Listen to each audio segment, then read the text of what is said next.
Welcome to Raised on D&D podcast. Each month, Raised on D&D brings you inspirational interviews with tips and strategies to enrich your family's gaming experience. Your host for Raised on D&D has been a game master for 30 years and father to 3 gamers. Here is Nick Cardarelli. Welcome back, gamers. I'm your host, Nick Cardarelli, and this is Raised on D&D. My next guests come to us from across North America, with one hailing from Burlington, Wisconsin, and the other residing in Vancouver, Canada. They have been collaborative storytellers and GMs for almost 20 years, together and individually, creating and crafting entertainment experiences for audiences across North America in various disciplines. Currently, they have co-founded the Griffin and Gargoyle Tavern, an immersive experience designed to transport patrons into a magical world and engage them through unique experiences not found anywhere else. Please welcome Daniel Colwell and Michael Paylor. Hi, guys. Hi. Hey, Nick. Thanks for being on the show today. We're super excited. The internet is buzzing about the Griffin and Gargoyle Tavern, and we're excited to talk to you about that more. But before we jump into all that, can you guys take us back to your first experience with tabletop role-playing games and Dungeons and Dragons? Who would like to go first? Why don't I start? My gateway into nerddom started in London, Ontario, where Michael and I both grew up. And I was walking with my mother through a mall there and walked by a Games Workshop store. We're drawn inside, and my mother and I had a tabletop battle between orcs and Bretonnians, and we were hooked. So my mother grabbed the wood elves, and I grabbed the lizardmen. And I have a lot of fond memories of sitting painting miniatures with my mother.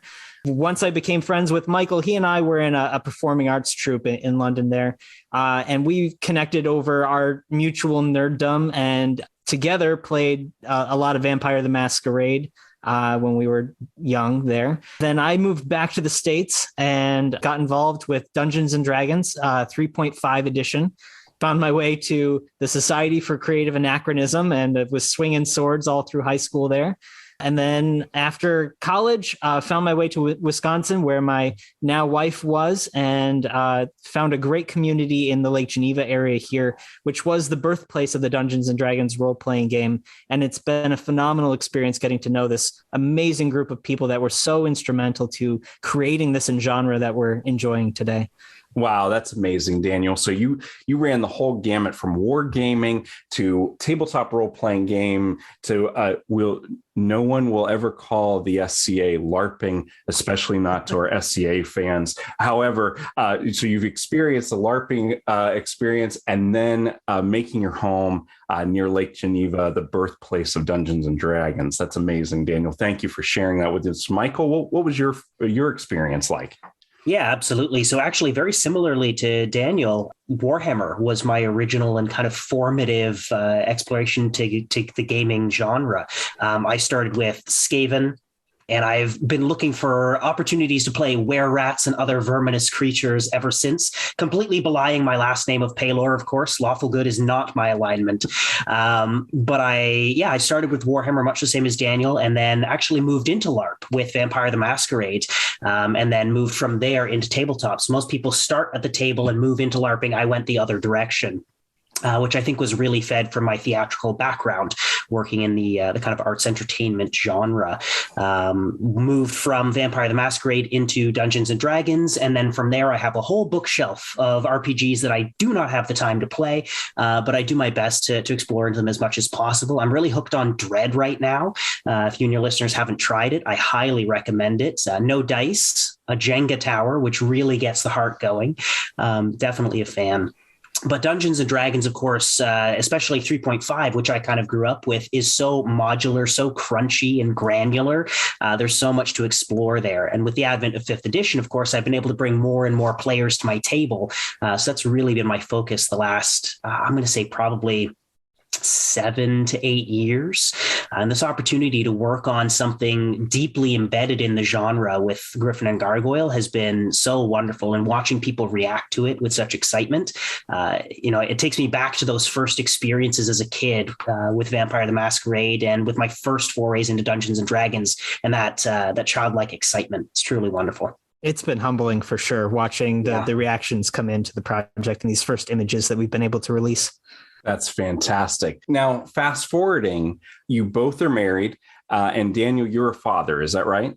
That's right. I've got 3 kids. My eldest, Tegan, is 10 now. My middle child, Brooks, has turned 6.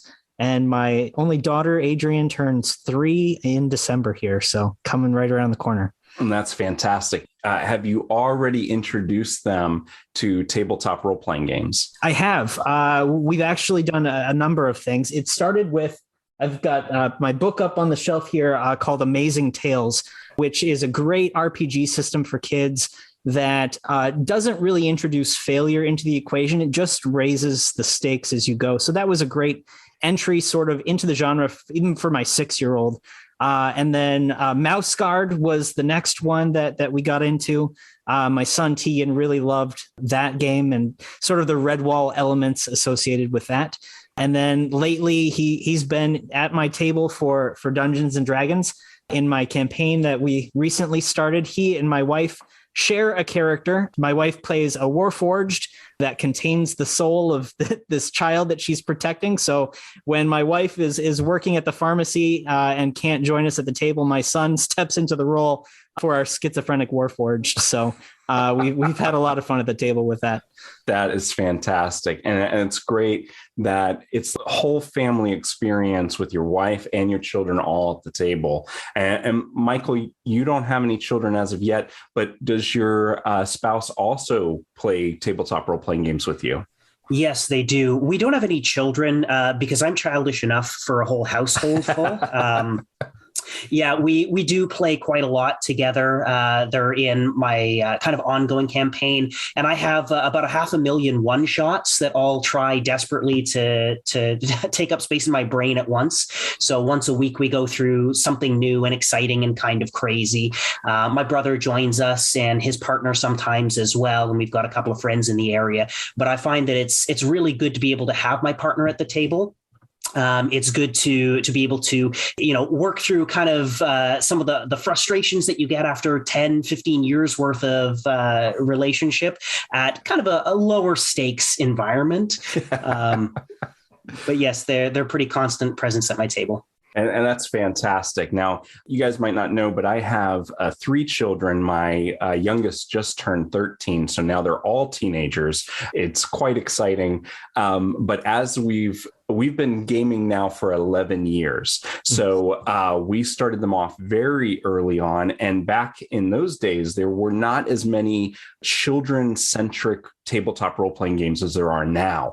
And so Amazing Tales, incredible game. Martin Lloyd out there in Holland producing that. And he's developed it now because his children are getting older. And he's created Amazing Heroes, which is not really like a sequel, but more of an expansion, if you would, of Amazing Tales. That's terrific. And so I've got to see how, as my own children have grown, their taste and their style of tabletop role-playing game has also matured. For example, they just experienced Call of Cthulhu for the first time last Halloween, and then this Halloween we did the sequel. And of course, that's something you can't do with 10 and unders. Well, at least I wouldn't recommend it.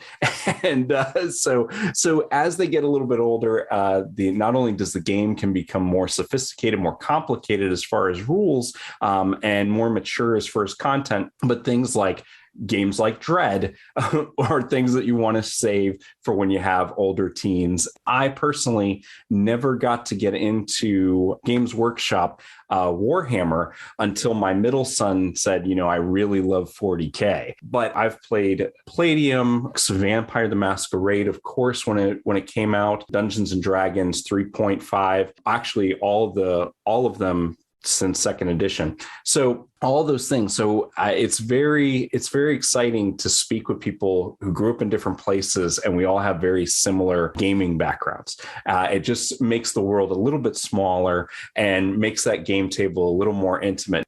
What we wanted to talk to you about today is the Griffin and Gargoyle Tavern. Now, this is an incredible concept, and the internet is blowing up about it. There's articles in the Lake Geneva regional newspaper. There's all kinds of things online. I'm seeing it all over Facebook. People are talking about it now. They're sharing not only your Facebook page, but they're sharing the concept art for the tavern. Guys, tell us a little bit about it. Tell our listeners who haven't seen it yet what we're talking about. Sure. Michael, why don't you take this one? Yeah, absolutely.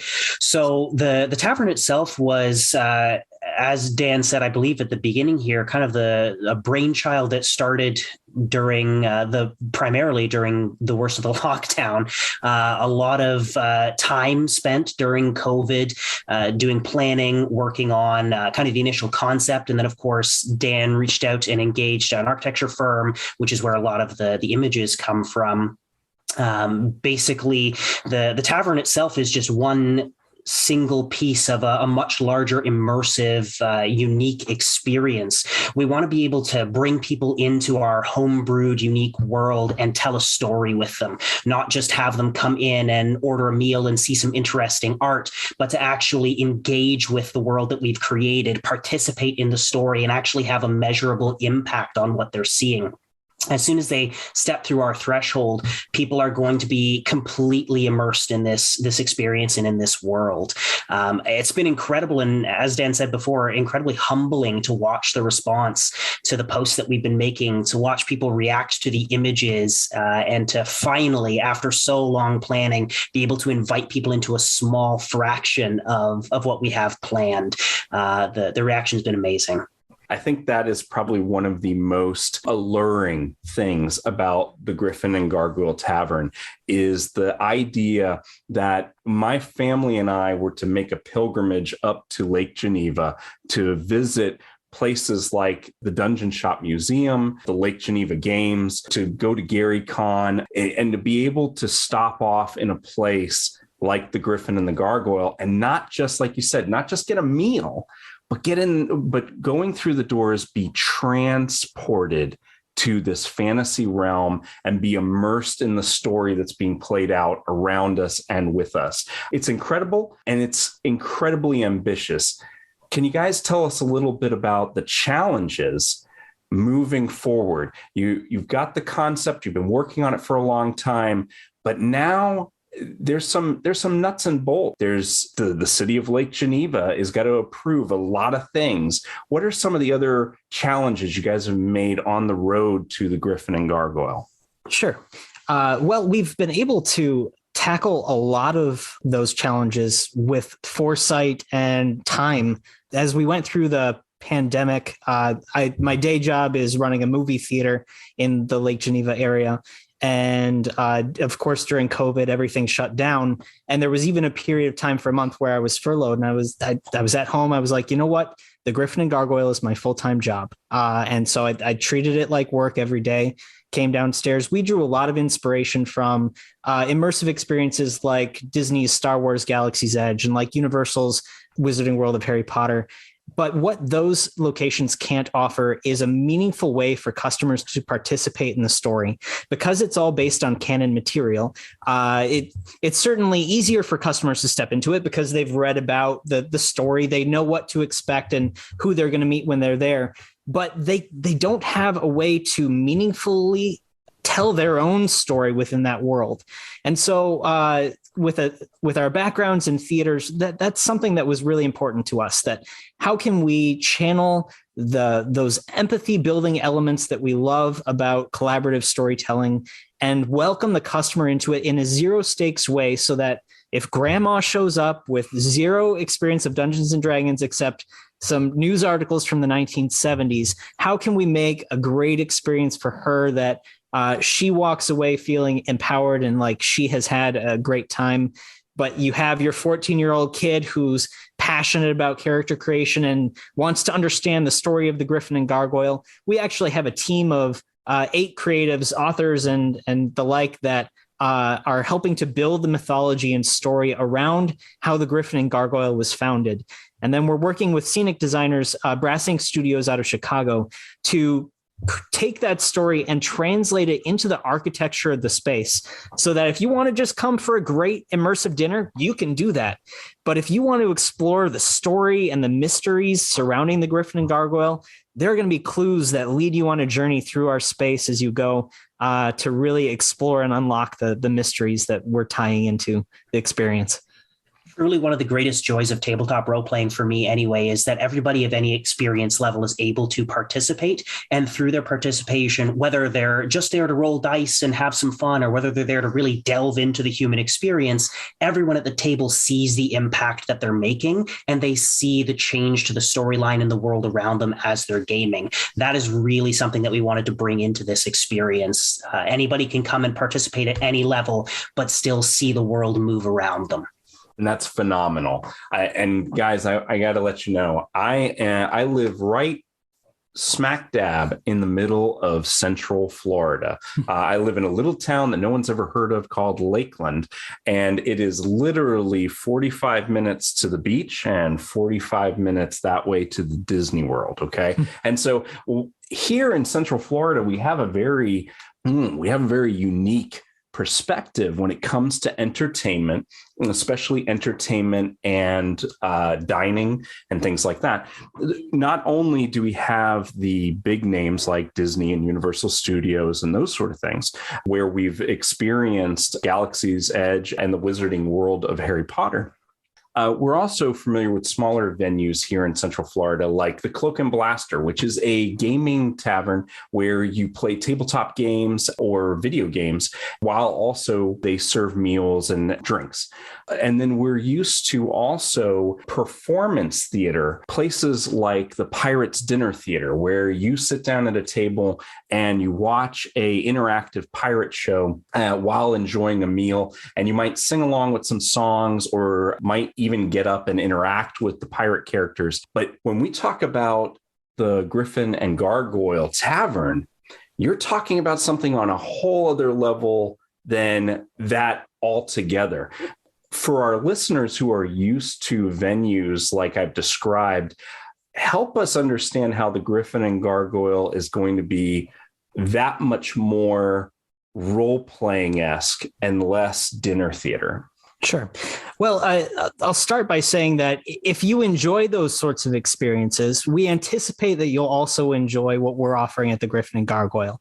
We are taking that sort of dinner theater element and some of those musical elements, but we're taking it to a much deeper level. I would say that there's a level of seriousness that we offer, and authenticity, I would say, is the important word, where when you walk into our building, this is the living and breathing world for the characters that you're interacting with.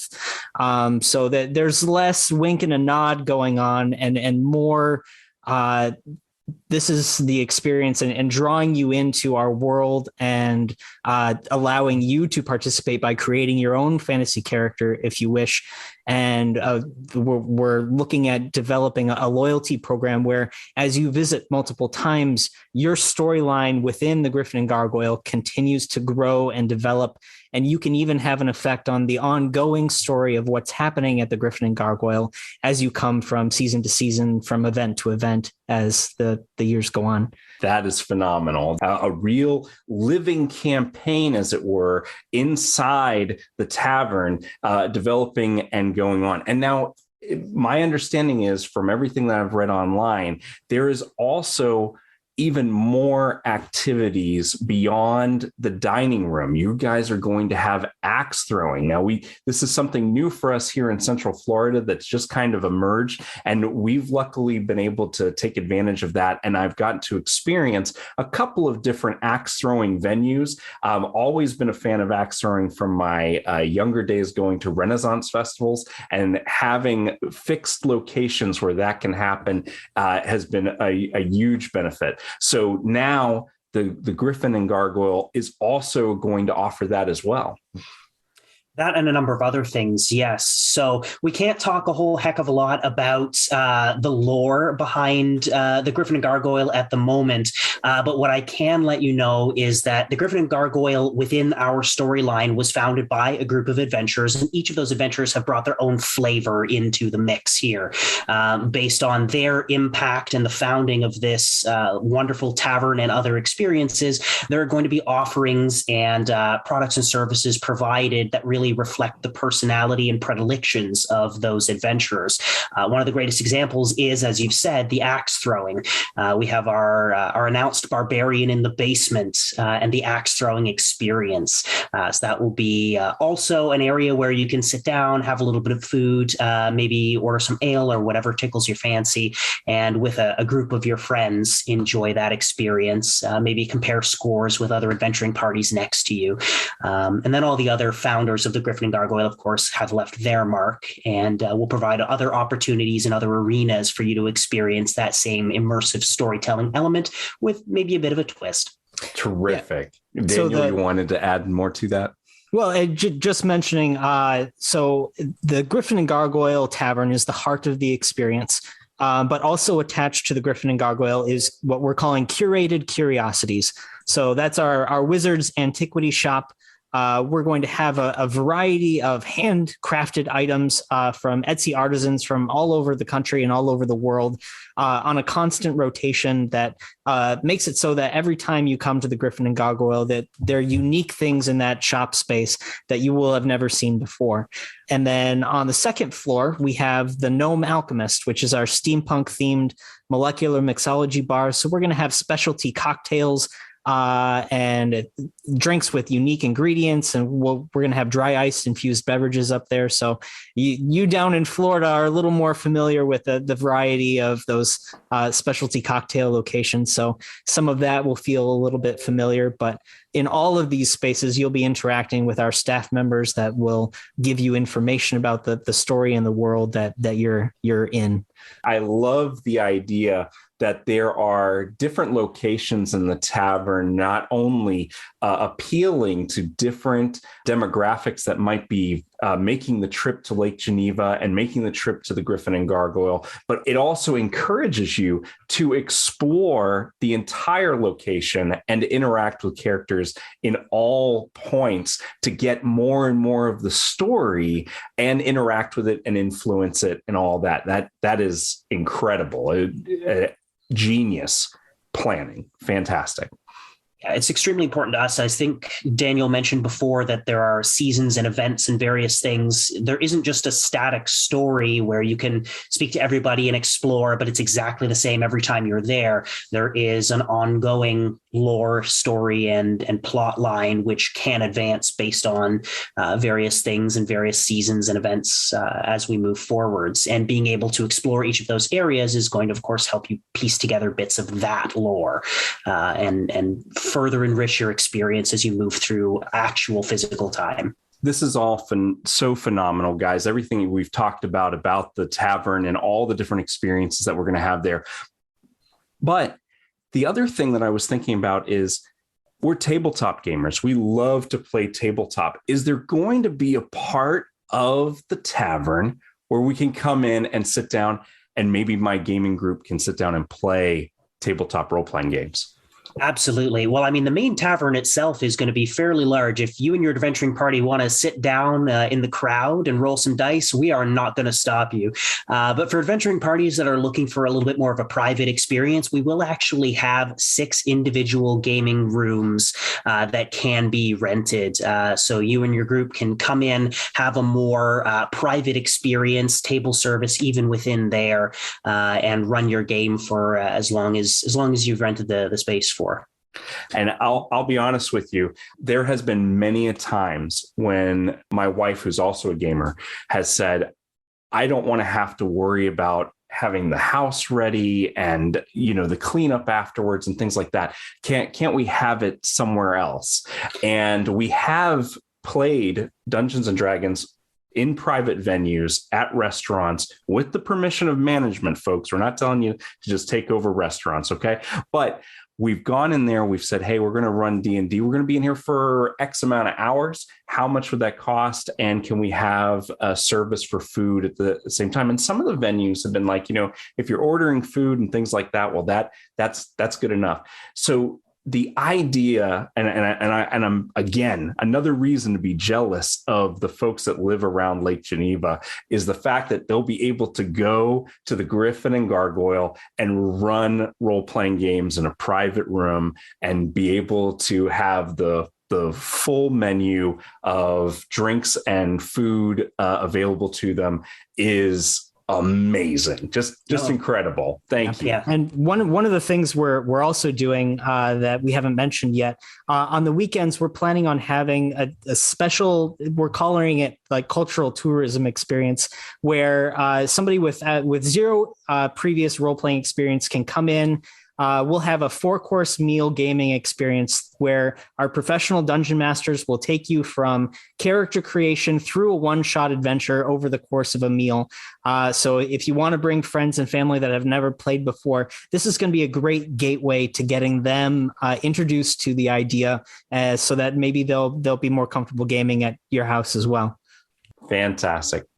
Now, I know that you guys are planning on breaking ground in 2022, and you have an ambitious opening date in 2024.